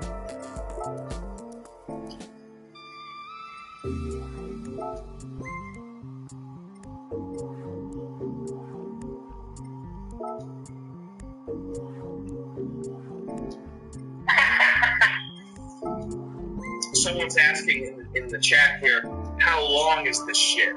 Well, as I said at the beginning, it's about 2 to 3 hours. So if you're not prepared for that kind of commitment, you should get out. All right? This is what the disclaimer was for. Now, if you are prepared for it, I suggest you light up one of those pipes or cigars you keep talking about and get the puffing. Because this story, once it gets started, it's going to go through twists and turns like a roller coaster. And it's going to knock your socks right off your feet. You're going to feel like you're in a Hollywood movie when you're feeling you're doing this. And I'm just going to touch myself, adjust it a little bit. Okay. Whoops. "Yeah, Mom, the circus is coming to town. I can't wait to go. It's all I can think about," replied Billy. Billy's mother grew silent, cold. The warmth drained from her face, and her smile disappeared. "But Billy, we had an agreement. You're only allowed to go to circuses if you have good grades," Mom said dreadfully. Billy looked down at his report card, which was on a silver platter in front of him. There, in big red bold letters, were his grades for the year. D, D, D, D, and in math, an F. He gulped, and the scalding hot pizza cheese now felt like slick vomit in his throat. The aftertaste of root beer was oppressive. It felt like a death sentence in his mouth, in between his teeth and under his gums. Billy shuddered as an Arctic chill overcame his whole body at once. A million years could have passed in those brief seconds.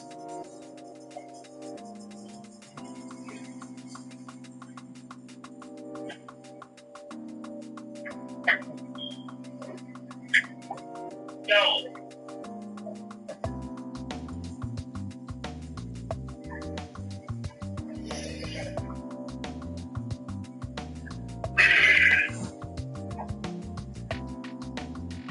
Now someone's playing a joke on me here. I feel like I have sinus cancer. Feels like there's a big block of Swiss cheese in my sinuses. I can't believe this is happening now of all times. Fuck, man. Okay. "But Mom," Billy whispered before his voice turned into a dusty rattling and his stomach tied itself into a pretzel. He knew there was nothing to argue about. The agreement was signed in blood, and his loving mother had done nothing but give him support and affection and uphold her end of the deal. Billy had squandered that most precious resource, time. Instead of studying, he played silly games. Instead of practicing and memorizing, he dawdled outside in the sunshine and whistle cute melodies to himself. He was given such gifts by God, he could have risen to the greatest of heights. He could have invested money in foreign companies and already has been ready to retire at an age where his compatriots are struggling to find their first real job. He could have trained his mind and body to become the greatest fighter, a champion unrivaled by any other, using devastating kicks and whirlwind blows to topple beast men in the great arena. A hard life for sure, but one with many rewards. He would have had women fawning over him, prostrating themselves for the chance to experience his gladiator sweat. Billy could have started a company, started his own business, and learned the hard way what it takes to make it as an entrepreneur. He would have built this company by hand, with only a few employees at first, growing with shrewd decisions and maybe some luck, eventually being bought out by a huge multinational for a tidy sum. But instead, Billy had led the life of a Dauphin. Idle, hedonistic, it had made Billy fat and lazy, like the YouTube user Vomited Shit, who is probably typing a comment right now about my facial hair. In order to survive, you need to be lightweight, agile, ready to tear someone's head off, or live out of your car for a few months if need be. Billy was no such animal. Comfort, free time, the things we take as luxuries Billy had come to take for granted. And now, it was all crashing down on him like a house of cards. Cards made of steel. Steel that was sharp. He was unable to muster any words. Without so much as a glance toward his mother, Billy trudged off the bed, staring 1,000 miles away and whispering nothing in particular to no one. Just getting started, you guys.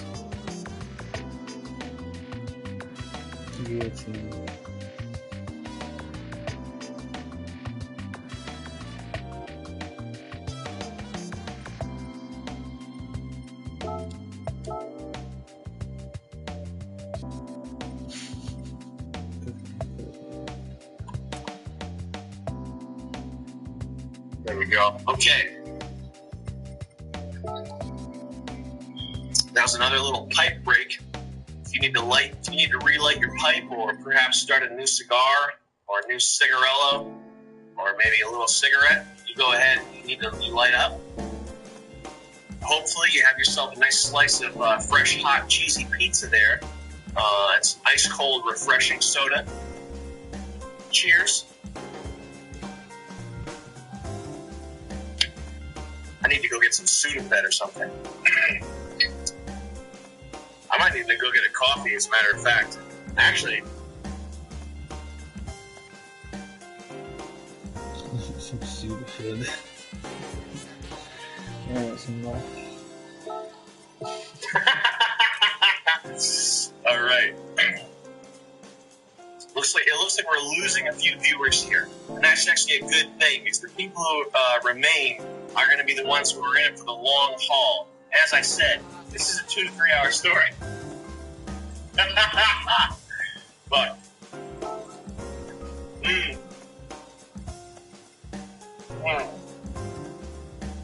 nice, hot, refreshing lipstick. And I'm going to go start some water boiling. So if you have a pipe or a cigar that you need to light, go ahead.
This is not a funny video. This is not supposed to be a funny video. This is a tale in the classical tradition, like Homer or Virgil here. This is a story that you need to have trained ears to appreciate this.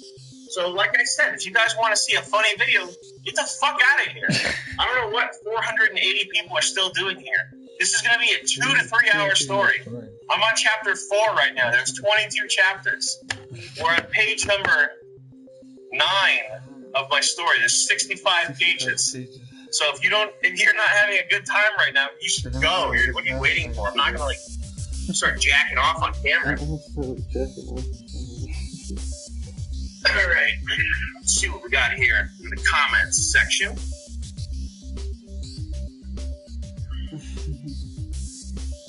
We got e-cig smokers. We got some people going on 4chan. They're gonna dox me.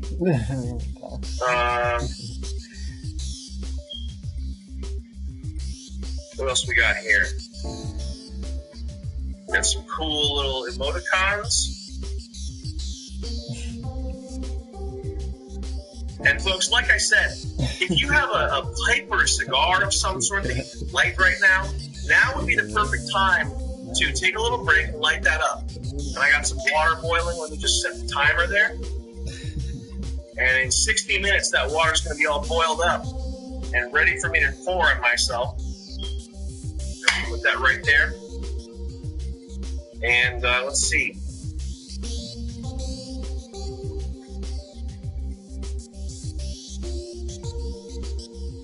All right, very good. There we go.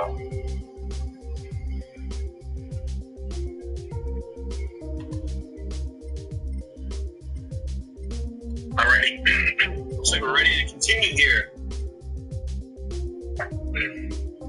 Okay. Passwords. Did you see it? Did you see my passwords? Yeah, right. I dare you to try to hack me. I got 2-factor authentication on everything. Trust me, guys. Just see that. Okay, the price of Bitcoin is above 600, so that means we can continue. Here we go.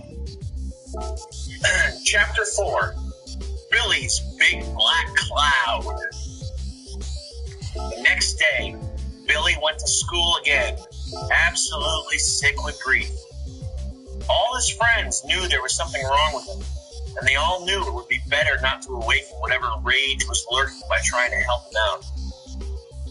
They all kept a healthy distance, and that's the way Billy wanted it. He sat through all the same boring classes. In sociology, the teacher was talking about how all the races are equal and differences are just cosmetic. Some elementary level nonsense that Billy felt anybody with 2 eyes should be able to deduce on their own. No help from a teacher necessary. In math, the professor talked about how breaking things can actually help the economy because of the jobs created fixing what was broken. This is a topic that Billy usually gets excited about and agrees with, but today he just couldn't get out of first gear, mentally speaking. Then lunchtime came around. Today was, you know what? You guys are right. My facial hair is looking a little ratty.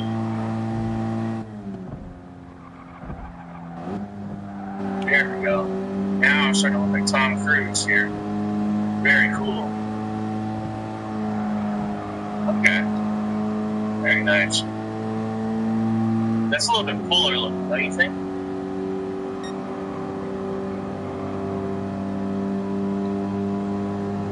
Perfect.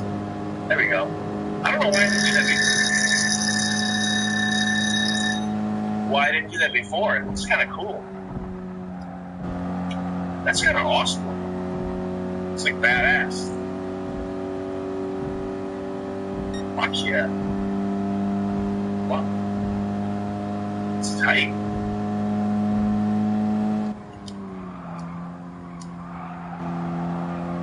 Sick. Alright, let's do this. Then lunchtime came around. Today was spiced candy and hot soda day, which was usually Billy's favorite lunch day. there was a long table set out in the cafeteria with a fine white cloth draped over it. The table was so long that if you stood at one end, you could barely see the other. It was loaded to capacity with silver platters and silver serving bowls, all full of one or another variety of delicious delectable.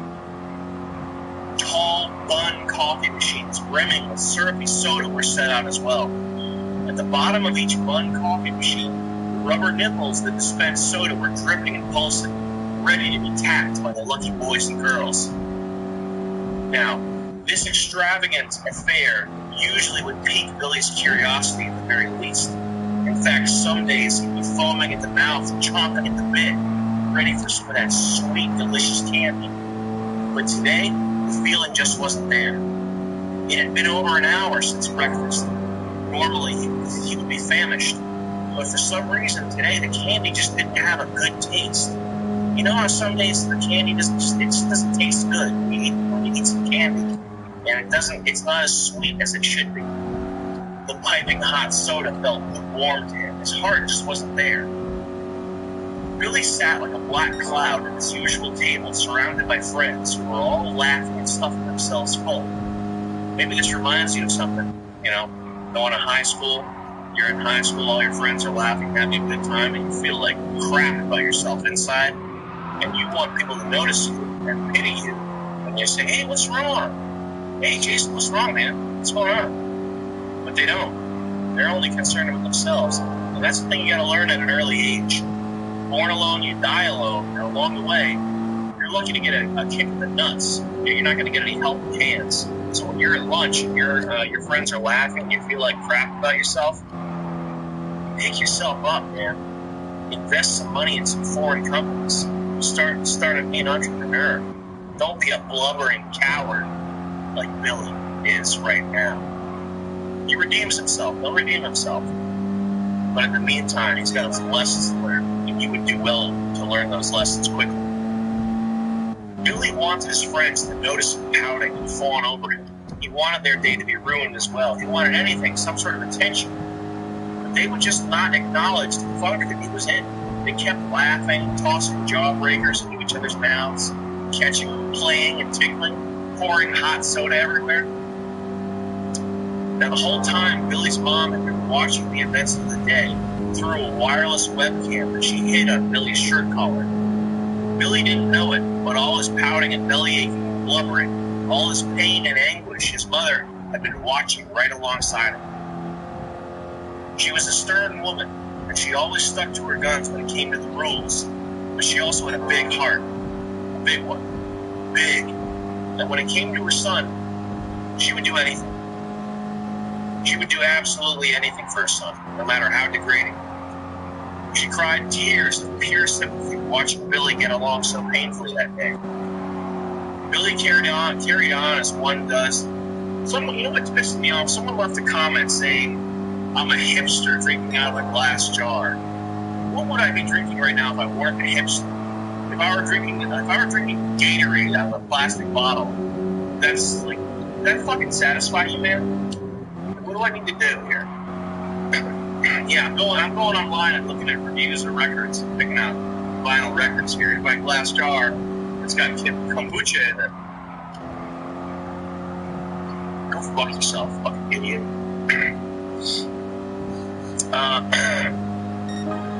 Man, I wish I could blow my nose right now, but it's just not happening. God damn it. Alright. So Billy's mother was a stern woman. She was crying, watching Billy through that hidden webcam. She felt his pain. Billy carried on as one does after some major tragedy, smiling a hollow smile, walking slowly, feeling numb and cold all over, going through the motions but dead inside. A young boy should never have to feel such pain. He shouldn't even be aware that such pain is possible. The pain of a miscarried child, the pain of losing a loved one to a grueling battle with cancer. That day, Billy joined the ranks of the fallen.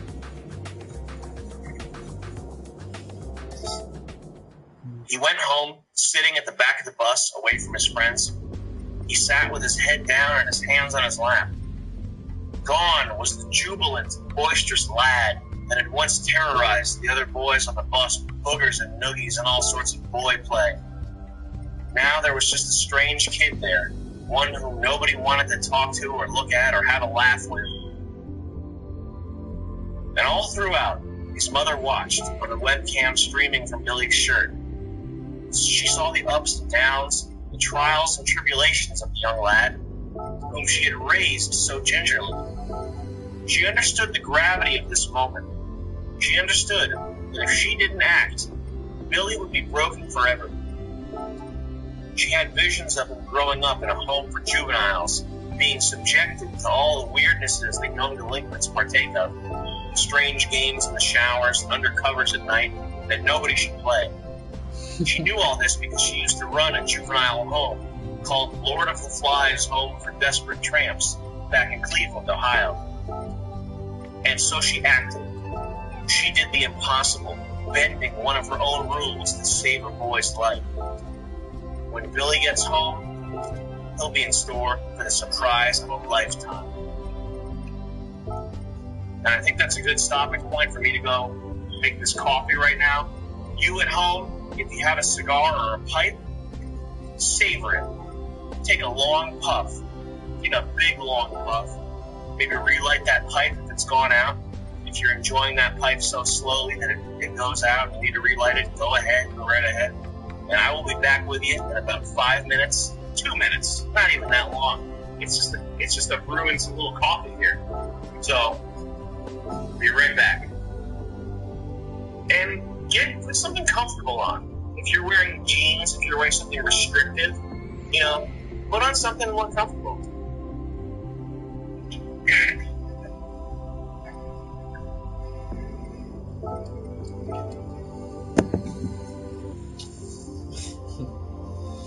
There's something more comfortable.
go.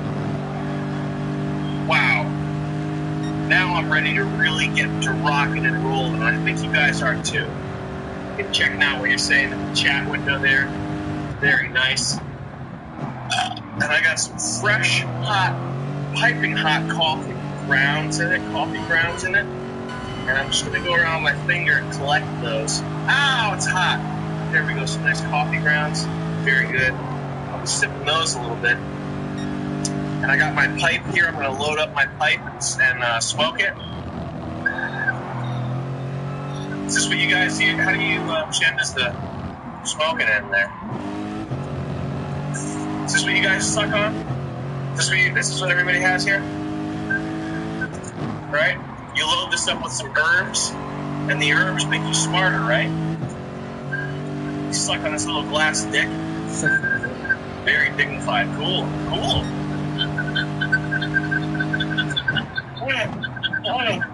Oh, I had a rough day. Oh, man, I had a rough day at school, man. I gotta get hot, man. I gotta go. Woo. Oh, yeah, man, that's good shit, man. I'm seeing all kinds of purples and greens and blues. Whoa, and I've seen cartoon characters. They're talking to me, man. This is like Teacher Tom, my brother. Oh, yeah, it's only $40 each time I want to do this. Inhale once, $8.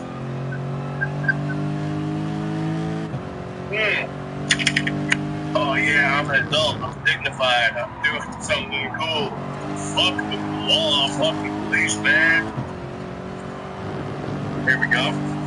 So light up your pipes if you got them, and definitely light up those cigars, please. And we are going to get started in just a second as soon as I find my place here. I just lost it. God, it's disgusting. See if the steam clears up my sinuses a bit.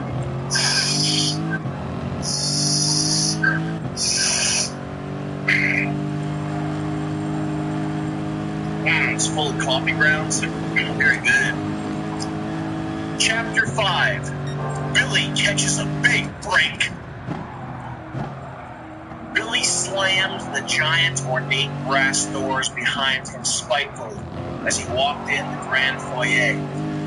He stomped across the marble floor and started up the carpeted curving stairway with the sculpted mahogany banister when his mother appeared, wearing an expensive and elegant gown, and stopped him. "Where do you think you're going, young man?"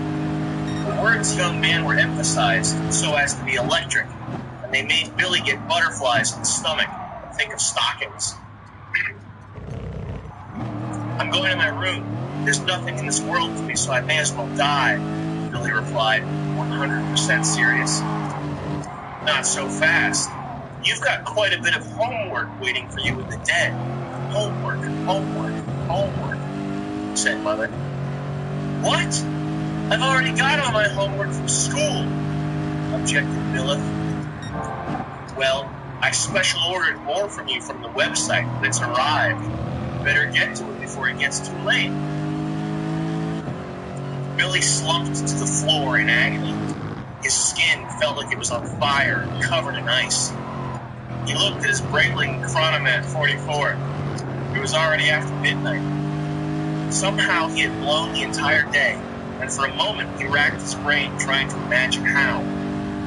How would he let all the hours slip by, just like his life had? He had laid in bed for hours, knew that, because he was sore in the spots that were touching the bed, and on top of his back, it hurt like he'd been kicked by a black football player. He used what little brain power he had to make a mental note about time flying when you're miserable, and he returned to laying in a pile on his first step of the staircase.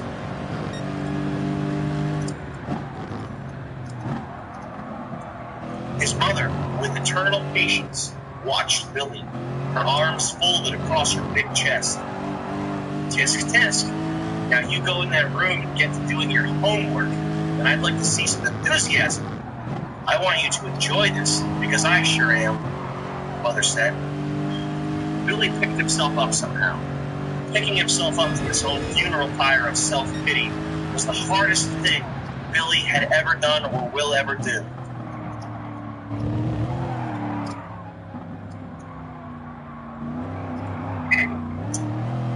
It was harder than lifting 400 pounds overhead. It was harder than painting a masterpiece painting.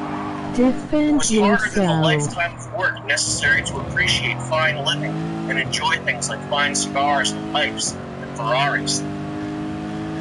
No. It was harder than diamonds. Yet Billy somehow managed to stand up like a human being again. Somehow he found the strength to pull himself out of his depths. Preemptive strike. In the den, waiting for him, was a silver platter. He bet his life there wasn't candy inside. On it, in a single envelope, most assuredly containing the dreaded homework that Billy's mom had ordered custom from a website. The TV was in the den, and it was off. Billy looked at the dead television and remembered all the fun he'd had once. He imagined playing snowboard in games, using his body to sway with the rhythm of an incredible snowboarding challenge. He would customize his board, spending real money in exchange for in-game money, and then use that to buy the fanciest, most expensive add-on parts, all in an effort to make his snowboard faster and more agile. He'd spent over $700 in real money, but it was all worth it to him because his board was fully equipped with the latest custom carbon fiber rods, sleek aluminum accent pieces, and topped off with glistening candy paint with a racing stripe. It was a red board with a blue stripe, and Billy even named his board, called it the Dominator. He would play challenging maps, the hardest maps in the game, with rivals from online, men whom Billy had never met in real life, but wanted to maybe one day, would battle Billy for golden trophies, and Billy dominated all of them. That's why he called his board the Dominator, because he dominated every aspect of the game, whether it was pre-game psychological warfare in the chat rooms, or dancing through the snow like a wintry god on his mighty board. Billy dominated. Those memories were trash now. All of Billy's memories were trash, and soon Billy would kill himself, just as soon as he finished his homework. The thought occurred to Billy that his life was such a dead end, and that as a person he was so ineffective and stupid. There we go, starting to loosen up a little bit. Ah, man. The story's so good. The story's so good! The story's so good. The story's the shit. Yeah, this is the shit. So, Billy thought to himself that he was so ineffective and stupid that all of his memories, even the most pleasurable ones, maybe you had this thought yourself, were meaningless. Not only meaningless, but something about them felt dirty. His self-worth was so low, Billy thought that a piece of dirt like him doesn't even deserve to have memories. Billy thought about it for a moment, verifying and double-checking that his logic was correct. He nodded his head, agreeing with himself that what he actually deserved was to be kept in a small cage, being hit and hurt all day by bad men. All those memories of snowboard questing, all the delicious pizza and cookies and candy that his mom made for him, those were the memories of a prince or a king. Billy was no king. Billy was a dumb animal, he thought. He wished more than anything that aliens would beam down and use a brain sucker to remove all his good memories and leave him with only the bad ones. All this time, he was inching closer and closer to the homework without thinking about it. The game show buzzer had gone off. His pity party was now over. It was time to face the music. His mother watched and tried to stifle a smile, knowing full well what would come next. She was about 6 feet tall, and her gown was electric blue. She appeared to float on air, and her smile glowed brightly. Billy reached for the envelope. He closed his eyes and imagined standing at the edge of a steep cliff, looking down at the rocks below. and flying to them as fast as possible. He opened his eyes again. No such luck. Here was reality laughing and spitting in his face. He gulped so hard, it felt like he was swallowing a crab apple whole. The envelope was damp, and it sagged in Billy's fingers as he picked it up. He used one of his long fingernails to slice through the paper. Inside, there were 2 small red pieces of Bristol board. These were unlike any homework Billy had ever seen. What kind of devilish homework had his mother found to torture him? Go on, pull them out, his mother said, barely holding back laughter. He did so, and out came 2 tickets to the circus. Plot twist. Billy immediately keeled over weeping. His mother stood on her tiptoes and clapped her hands. She ran over to the lad. Billy was weeping uncontrollably and nearly foaming at the mouth. His chest felt like 1,000 fire fairies were dancing in it like an ancient lantern. This can't be reality. His mother must have played some sort of cruel joke on him. Could it really be? Was she truly allowing him to go to the circus? He looked up at Mother and knew instantly that it was not a prank. There she stood, her face beaming divine golden sunbeams of obliterated kindness. Billy melted into the carpet. His body was no longer in his own control. He was a handful of warm putty in his mother's hands. Mother laughed, then kneeled down to pet him and wipe his tears. Chapter 6. Billy gets ready for the big time. Let's take a little break here. Now, if you've smoked a pipe, if your pipe is all done and has run its course, maybe it's time to sample a new tobacco flavor. You can load your pipe up with some cherry or some vanilla, or maybe some grape tobacco, and you can experience a new fine flavor palette. And I'm going to take a little break here and enjoy this fresh, hot coffee. Oh, wow, that's good. Well, let's see what you guys are talking about in the chat room. This is my custom chat room that I designed just for this. So let's see what's going on. Now, are you guys, how do you guys like the story so far? You guys love it? Oh, okay, good. I see here. Break, yep. Break.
people who comment are never who I expect them to comment.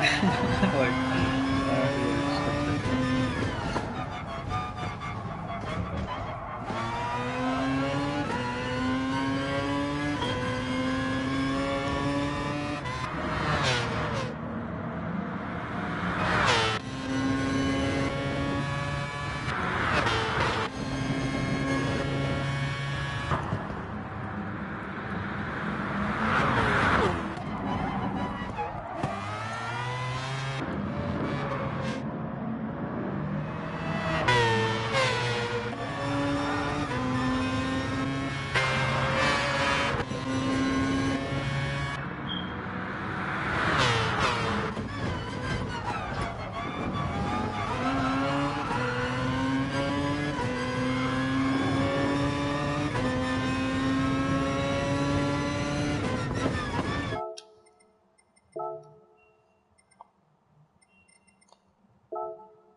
That vision was right behind me.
Bye.